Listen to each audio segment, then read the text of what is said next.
Assalamualaikum warahmatullahi wabarakatuh.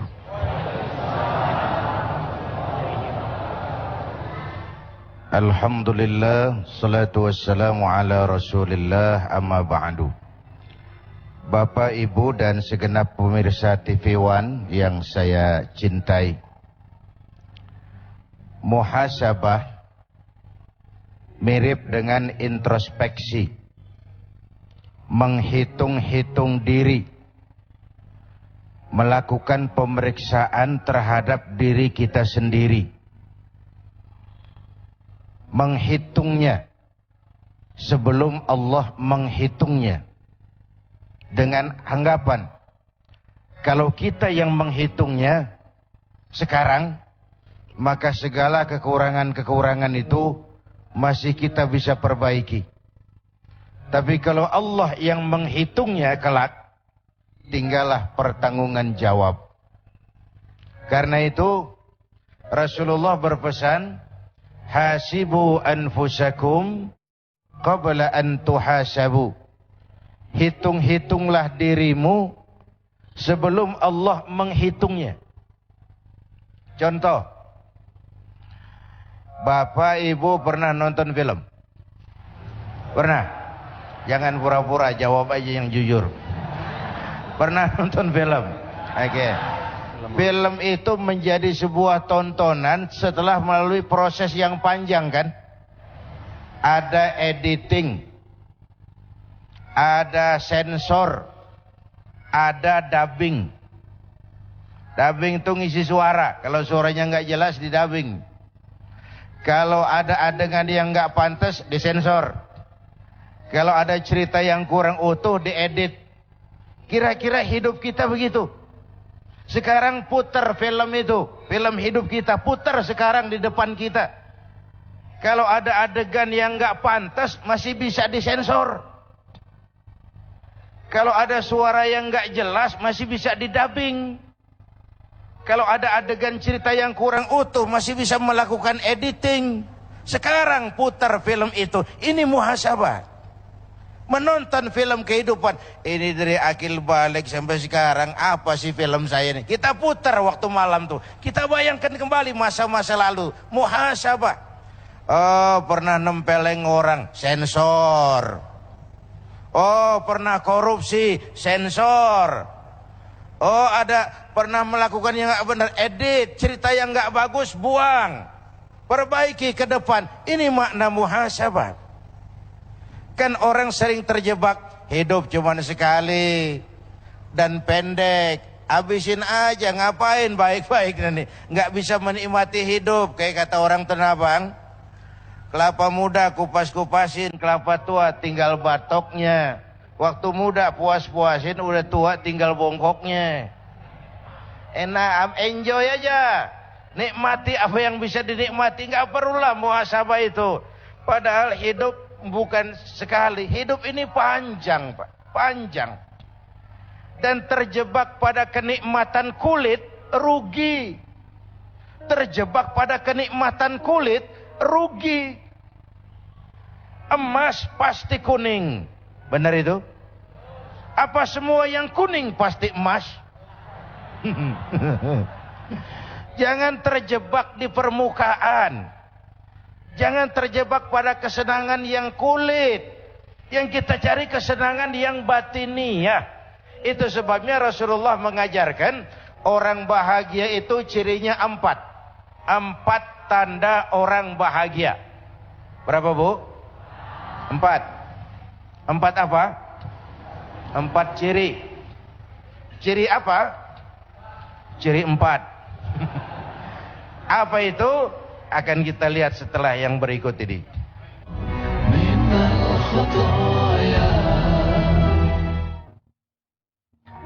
Sesungguhnya mekanisme gerak alam semesta yang berjalan seimbang dan sempurna ini adalah wujud keadilan Allah dalam memberikan porsi dan fungsi tertentu pada setiap ciptaannya. Semua memiliki peran yang saling menguntungkan. Maka tatkala salah satu fungsi ini tak berlaku adil, maka fungsi yang lain akan rusak karenanya. Bisa dibayangkan, ketika daya tarik magnet bumi sangat berlebihan, maka bisa dipastikan tak ada satupun pesawat yang mampu terbang. Semua berjalan dalam porsi yang seimbang, sesuai dengan fungsinya. Begitulah keadilan. Adil tak berarti sama rata. Adil berarti meletakkan sesuatu pada tempatnya. Adil berarti berjalan sesuai dengan kadar-kadarnya. Tetaplah bersama kami.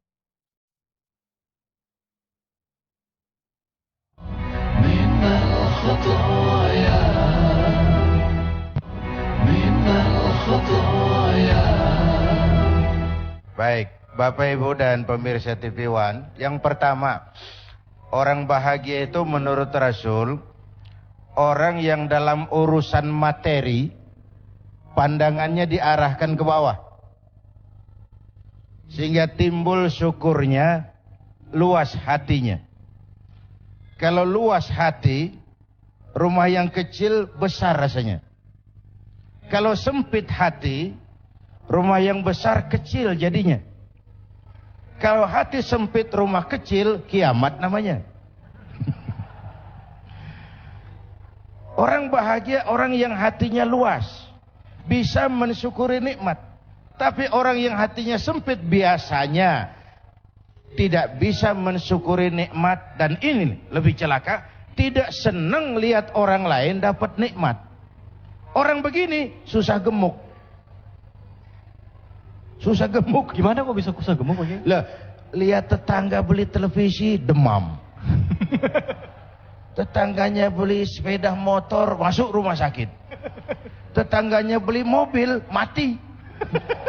Disiksa oleh perasaannya sendiri. Orang kalau sudah nggak bisa mensyukuri nikmat dan tidak senang lihat orang lain dapat nikmat, disiksa oleh perasaannya sendiri. Dan orang kayak gitu ya susah gemuk dong. Dalam materi orang lihat ke bawah, timbul syukurnya.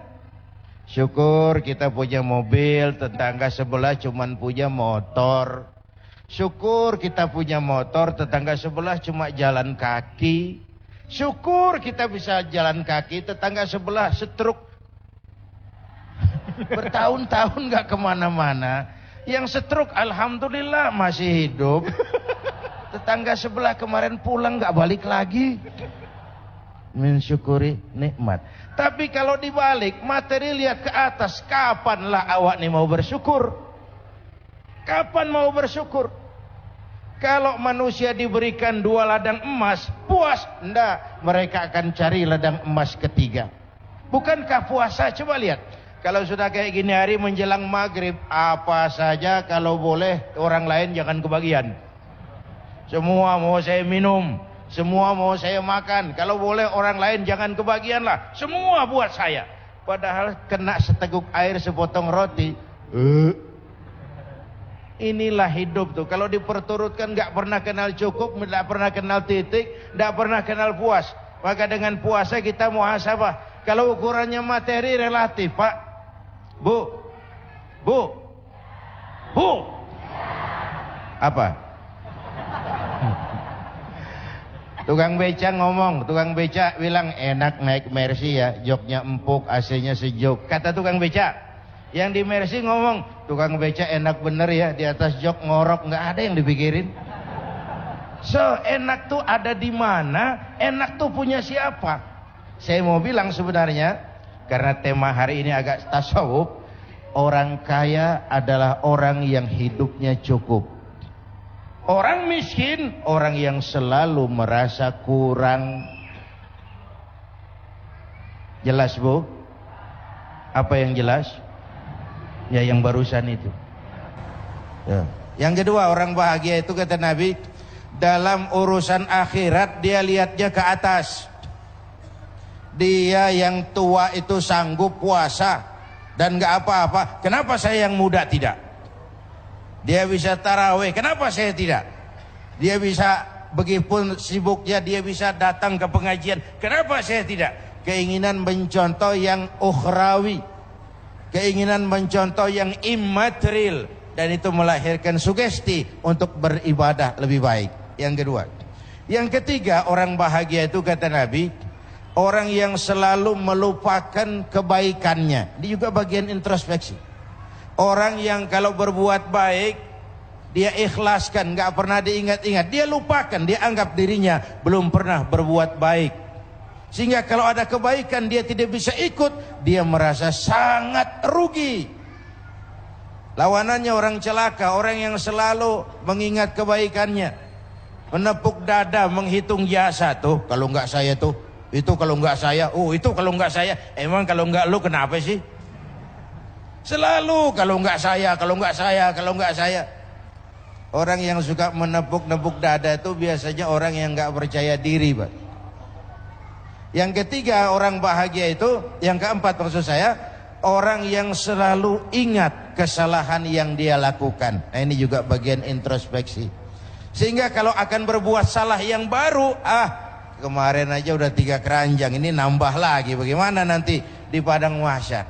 Ini bagian dari introspeksi. Orang yang selalu mengingat kesalahan yang pernah dia lakukan.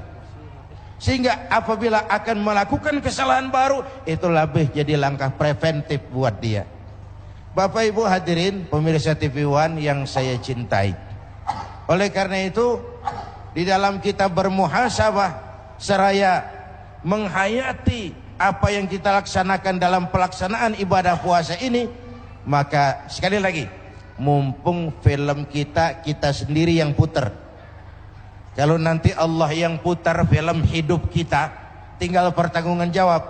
Tapi kalau sekarang kita yang putar, masih bisa diedit, masih bisa disensor, pintu taubatnya masih terbuka. Bu, putar film ibu, putar film kita, Pak. Jangan sampai kita termasuk nanti di hadapan Allah banyak adegan-adegan hidup yang mestinya nggak disensor, belum kita sensor, bertanggung jawab loh di hadapan Allah. Mestinya kita edit, nggak kita edit, bertanggung jawab loh di hadapan Allah. Memang hidup ini singkat, tapi ya waktu yang singkat akan terasa banyak manfaatnya kalau kita bisa menggunakan dengan sebaik-baiknya. Dan mati bukan akhir dari sesuatu yang bernama hidup. Ini kan kita ini semua nih calon-calon jenazah nih. Ibu-ibu tuh bakal mati. Mati. Bapak-bapak nih mati. Saya belakangan. Kalau saya terserah Pak, saya sih ikhlas kapan saja. Mau bapak-bapak dulu, saya belakangan boleh. Atau sebaliknya, saya belakangan bapak duluan. Terserah, saya sih ikhlas. Saya sih ikhlas. Takut mati Pak, jangan hidup. Takut hidup Pak, mati saja. Muslim itu berani hidup, tidak boleh takut mati. Ya tapi saya masih muda Pak. Bukan soal tua muda, muhasabah itu. Soal jatah, maut itu aneh. Kadang-kadang kakeknya seger buger, cucunya mati. Ada yang model begitu? Banyak. Jangan bilang saya masih muda. Muda, cantik, terkenal, mati. Ya kalau Mbak Surip, nah, mantep toh. Ya udah 60-an, Mas Rendra 71, tapi orang kayak Taufik Sapalas, Nike Ardila, muda, cantik, terkenal, mati. Alda, suara emas, muda, terkenal, mati. Nggak bisa kalau mau muhasabah, nggak bisa dikubur Munkar Nakir. Tanya Alda, man rabbuka? Lalu dia jawab, aku tak biasa.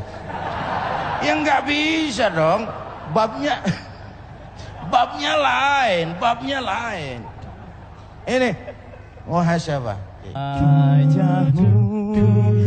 Lihat di sana apa rahasia yang tersirat, tapi zahir yang dapat kulihat mesra wajahmu dengan senyuman.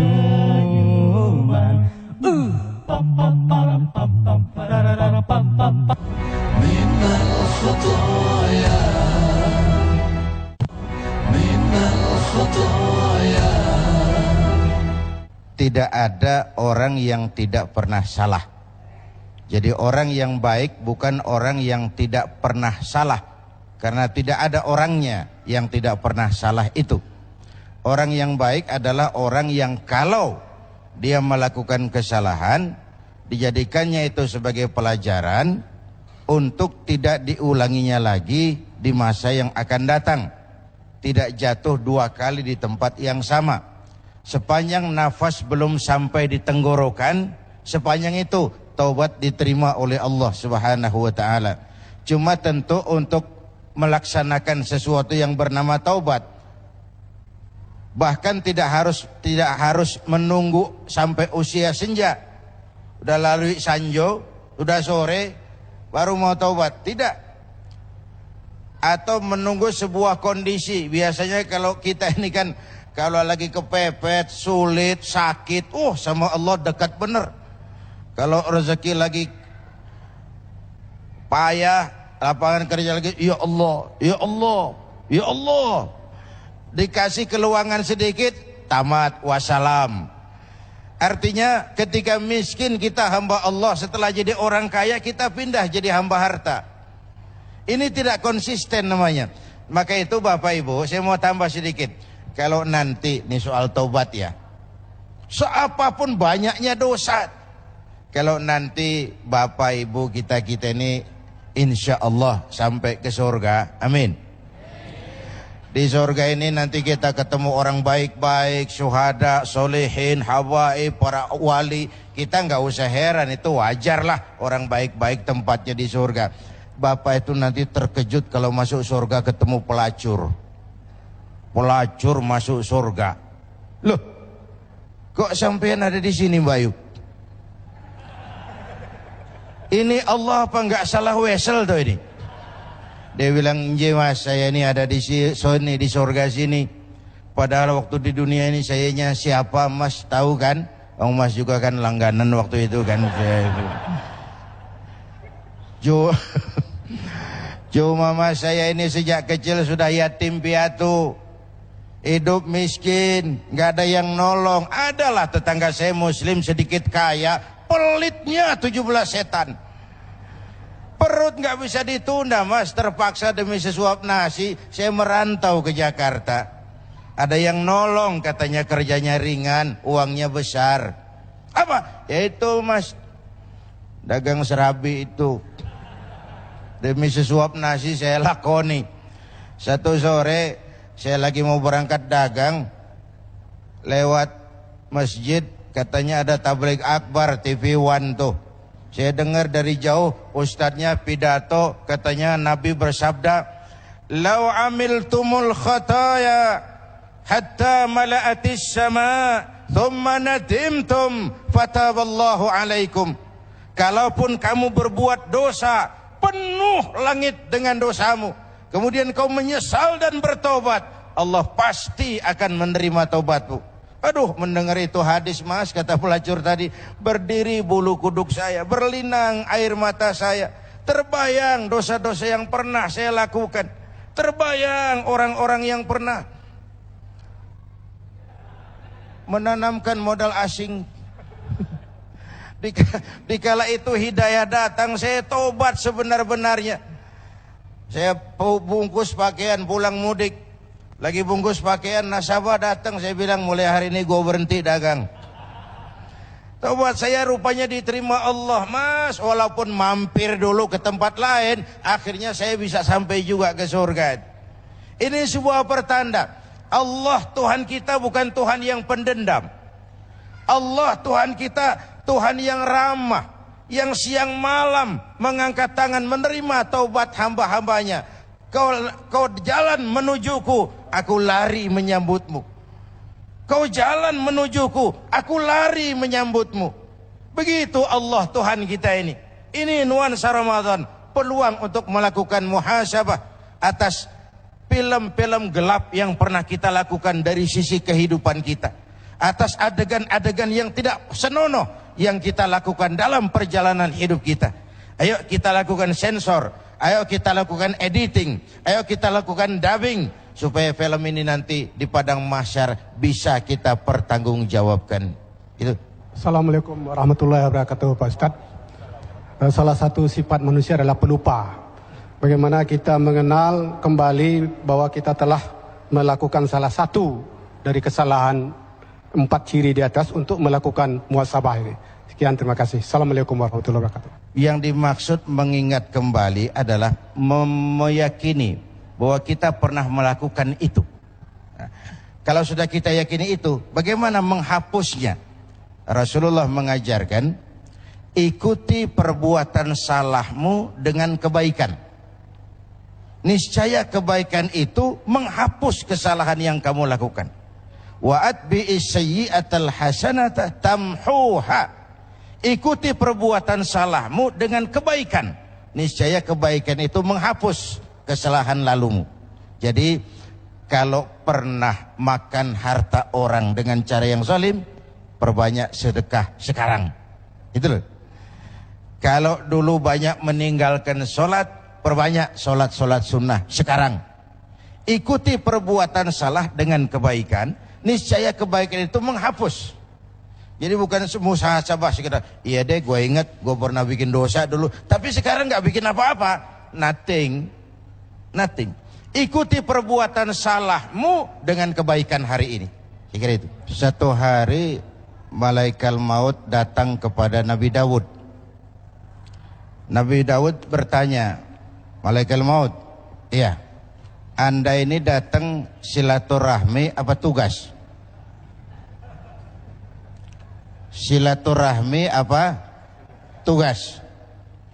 Kata malaikat maut, dua-duanya. Silaturahmi iya, tugas juga iya. Jadi mau ambil roh saya tuh? Iya. Loh, kalau memang tugas kenapa nggak ngasih tahu sebelumnya? Sudah saya kasih tahu. Sudah dikasih tahu.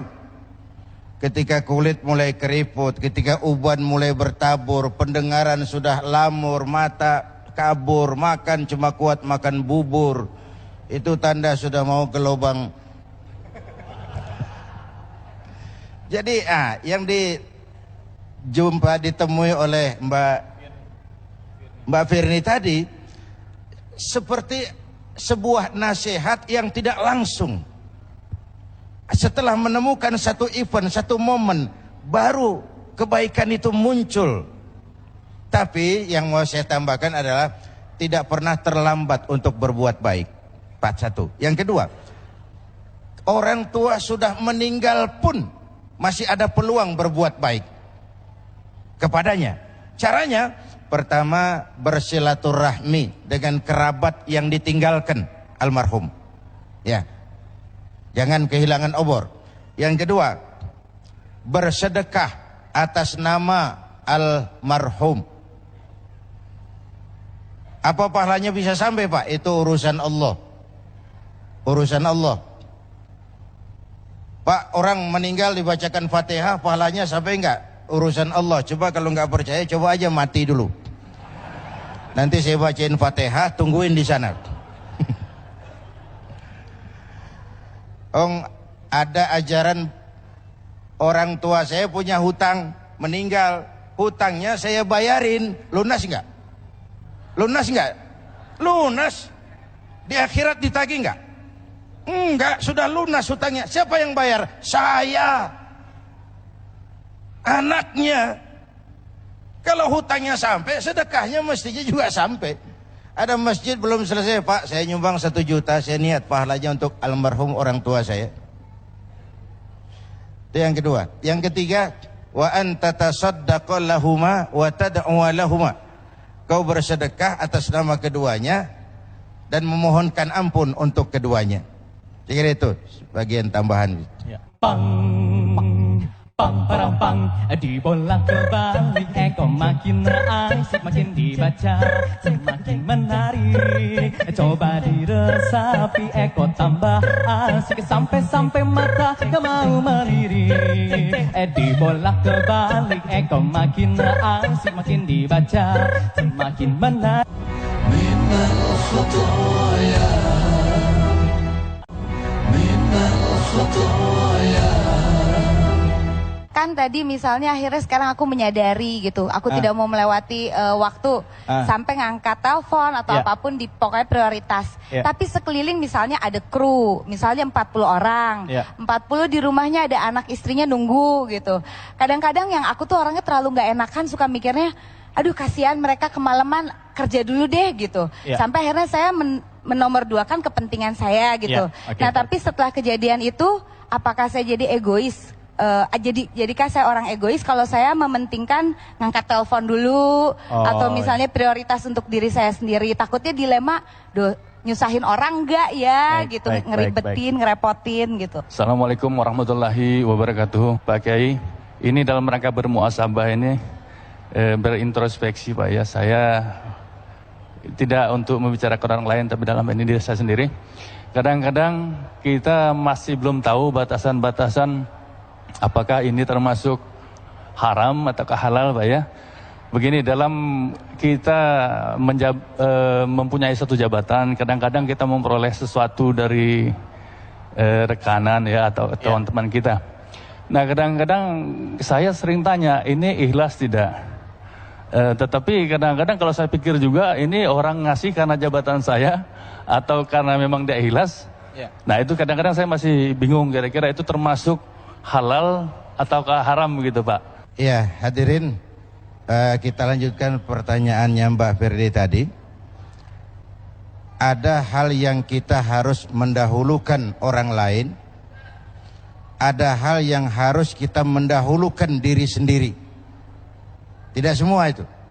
Dalam usul fikih diajarkan al-itharu fil ibadati mamnu'un. Mendahulukan orang lain dalam urusan ibadah dilarang. Tapi mendahulukan orang lain dalam urusan sosial diminta. Jadi kalau ada soft kosong di depan, jangan dorong orang, kita sendiri yang maju ke depan. Mendahulukan diri sendiri wajib dalam urusan ibadah. Mendahulukan orang lain diminta dalam masalah sosial kemasyarakatan. Jadi kalau merasa bahwa berbakti kepada ibu bapak bagian dari ibadah, tidak salah Mbak Ferdi mendahulukan ibu bapak ketimbang tugas. Ya. Yang kedua, ini penyakit musim-musim lebaran. Menerima hadiah. Urusan kan sebenarnya jelas Pak. Kalau dia memberikan sesuatu terkait dengan hubungan kerja, biasanya ada apa-apanya gitu, biasanya. Tapi kalau tidak, dia ada hubungan kerja dan dia ikhlas, itu halal saja. Halal saja. Cuma kalau ragu-ragu, tinggalkan. Kalau ragu-ragu, jangan. Kata Nabi, yang halal jelas, yang haram jelas, yang antara halal haram itu namanya syubuhat. Barang remeng-remeng. Mau dibilang haram, enggak jelas. Mau dibilang halal juga enggak. Yang syubuhat lebih baik ditinggalkan. Yang meragukan. Saya kira itu. Bapak Ibu mungkin ingat episode tentang Sa'labah bin Hatib Al-Ansari. Ini sahabat yang miskin. Tapi kemiskinannya tidak menghalangi ibadahnya. Di mana ada Rasul sholat, di situ Sa'labah ikut. Cuma Sa'labah ini tiap selesai sholat langsung pulang. Tidak wirid, tidak zikir, tidak doa. Jadi kalau sahabat yang lain selesai sholat, Allahumma antas salam. Sa'labah ini selesai sholat, Allahumma lantas jalan. Lalu ditanya oleh Rasul satu hari, Sa'labah, ya Rasul, kau ini macam orang munafik, tidak betah di masjid. Bukan ya Rasul. Tidak penting wirid dan zikir. Penting ya Rasul. Kenapa kamu selesai sholat terus pulang? Saya orang miskin ya Rasul. Sarung satu berdua sama istri saya. Jadi waktu saya sholat, istri saya di rumah nunggu giliran sarung. Kalau saya wirid, kebablasan istri saya itu. Jadi beginilah, sudah kadang ditanya, doakan saya jadi orang kaya ya Rasul. Kalau saya kaya kan enak, ibadahnya tenang, sarung punya saya masing-masing. Sa'labah? Iya. Kau orang Islam toh? Iya. Bagi orang Islam contohnya siapa? Tuhan ya Rasul. Kau lihat saya kaya enggak? Enggak. Ngapain minta kaya? Iya. Iya. Pulang. Udah besok ketemu lagi. Bagaimana salah apa? Doakan aja lah ya Rasul, saya jadi kaya. Salah apa? Sedikit kamu syukuri, lebih baik daripada banyak, tapi tidak kuat memikulnya. Iya ya Rasul. Iya, sudah pulang. Hari ketiga nekat, ya Rasul, kalau dikasih kaya, saya akan jadi orang baik-baik. Saya mau sedekah, saya mau bantu masjid, saya mau bangun rumah sakit. Biasalah, bahasa kampanye. Akan. Pokoknya kalau saya menang, saya akan. Nah, setelah ternyata dikabulkan doanya, dia jadi orang kaya, jangankan bangun masjid, zakat pun dia tidak mau bayar. Salah baik. Nah, saya mau bilang dengan riwayat ini, banyak orang lulus ketika diuji dengan kemiskinan, tapi gagal setelah diuji dengan kekayaan. Ini memerlukan stabilitas temperatur batin. Banyak orang lulus ketika diuji dengan sebagai rakyat, tapi gagal setelah dia jadi pejabat. Tidak punya stabilitas temperatur batin. Maka diperlukan sikap istiqomah di dalam muhasabah ini. Paling tidak stabil, syukur dia bisa meningkat ke arah yang lebih tinggi lagi. Sekira itu, David. Tidak dibenarkan mencuri kain sarung walaupun niatnya untuk sholat. Jelas itu? Tidak dibenarkan mencuri kain sarung walaupun niatnya untuk sholat, dan sholatnya sendiri sah. Sholat dengan hasil sarung curian sah, tapi soal makbul kita nggak tahu. Allah itu baik dan hanya menerima yang baik-baik saja. Jadi kalau kita memang yakin betul hadiah ini terkait dengan tadi job, terkait dengan tugas, ada dampaknya di belakang hari, itu justru akan menyulitkan kita. Tapi kalau kita yakin ini ikhlas karena Allah, kenapa tidak? Hadiah itu kan sesuatu yang begini sebenarnya, ini penggunaan istilah bahasa. Kalau pemberian sejenis, selevel, maksud saya. Kalau selevel, itu namanya hibah. Kalau kepada yang lebih tinggi, itu namanya hadiah. Kalau kepada yang lebih bawah, itu namanya sedekah. Pahalanya sama, cuma penggunaan istilah yang beda. Saya sedekah sama presiden. Bukan sedekah kalau sama presiden, hadiah. Hukumnya sama, hukum sedekah, cuma penggunaan istilahnya berbeda. Kalau selevel kita sebut hibah, saya hibahkan ini. Kalau kepada yang lebih atas kita sebut hadiah, kepada yang lebih bawah kita sebut sedekah. Hukumnya hukum sedekah.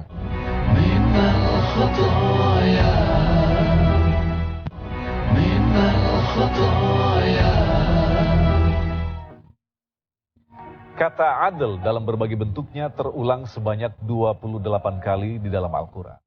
Sementara kata adil sendiri disebutkan sebanyak 13 kali. Artinya Al-Quran sangat memberikan perhatian khusus pada aspek keadilan.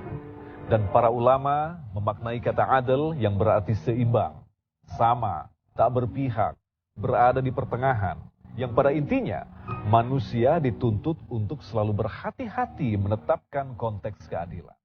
Sebagai contoh, kasus hukum di negeri ini bagi kita yang telah memahami makna keadilan dalam ajaran Islam adalah tatkala kita mampu memberikan keputusan hukum kepada siapapun yang bersalah dengan memberikan hukuman seadil-adilnya, bukan hukuman seberat-beratnya. Assalamualaikum warahmatullahi wabarakatuh.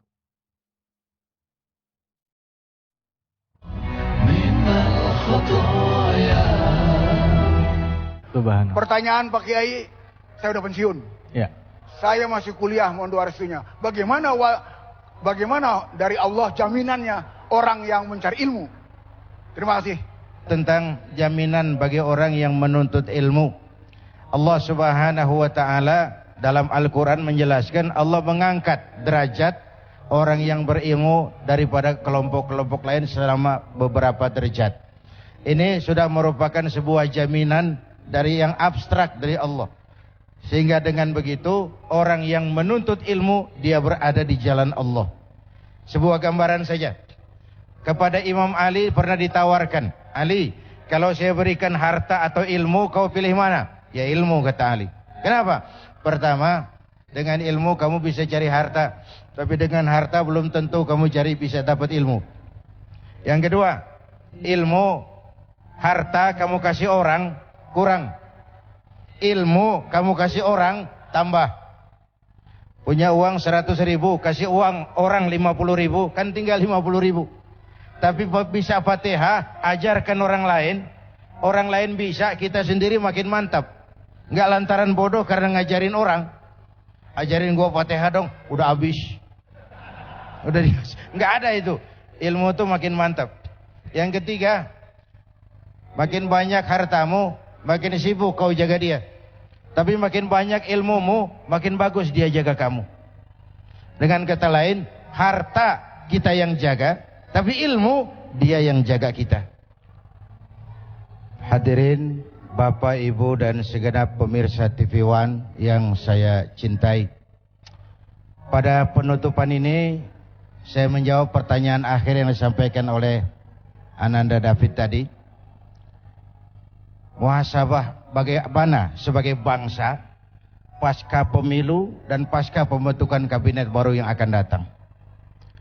Saya pikir muhasabah yang perlu kita lakukan sebagai bangsa saat ini adalah melakukan rekonstruksi kembali atas kerukunan kita, baik antar agama, antar umat beragama, dan antar umat beragama dengan pemerintah. Rukun antar umat seagama, rukun antar umat beragama, dan rukun antar umat beragama dengan pemerintah. Saya kira dengan semangat kebersamaan, segala tantangan-tantangan kita akan bisa kita hadapi. Rukun antar umat seagama kita sesama muslim. Rukun antar umat beragama, karena Islam rahmatan lil alamin dan Indonesia sangat majemuk. Lalu rukun antar umat beragama dengan pemerintah, sehingga apa yang kita cita-citakan dapat terlaksana adanya. Mari sama-sama kita mohon kepada Allah, mudah-mudahan negara kita senantiasa dalam perlindungan Allah, pemimpin kita diberikan kekuatan untuk dapat melaksanakan keinginan rakyat yang lebih baik. Al-Fatihah.